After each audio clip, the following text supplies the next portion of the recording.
Jodie Foster, one of Hollywood's most respected and enduring talents, has offered a thoughtful and realistic assessment of why she avoided the worst forms of sexual misconduct and abuse that plagued many young actresses in the industry. Her reflections draw from a career that began in childhood and evolved into Oscar-winning stardom, providing a nuanced view of power dynamics, personality traits, and systemic factors in entertainment.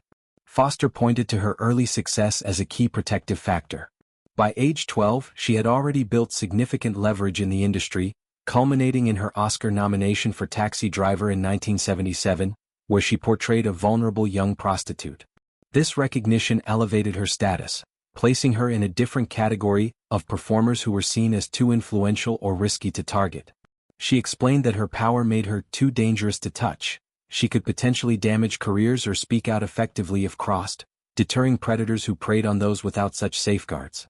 While acknowledging that she experienced microaggressions, the everyday misogynistic comments or behaviors common to women in workplaces, Foster distinguished these from the severe exploitation others endured.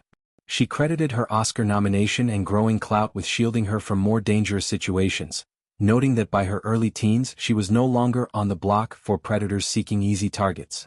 Foster also highlighted her personality as a contributing shield.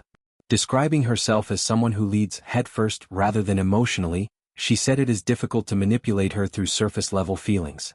Predators often exploit emotional vulnerability, especially in younger or less empowered individuals, using charm, coercion, or intimidation to gain control. Foster's more guarded, intellectual approach, keeping emotions internal, made such tactics less effective against her.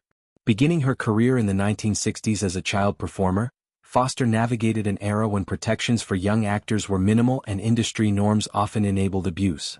Her ability to rise quickly and command respect shifted the power balance in her favor.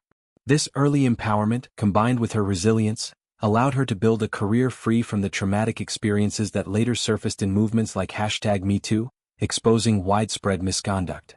Foster's two Best Actress Oscars for The Accused, 1989, and The Silence of the Lambs, 1991, further solidified her influence.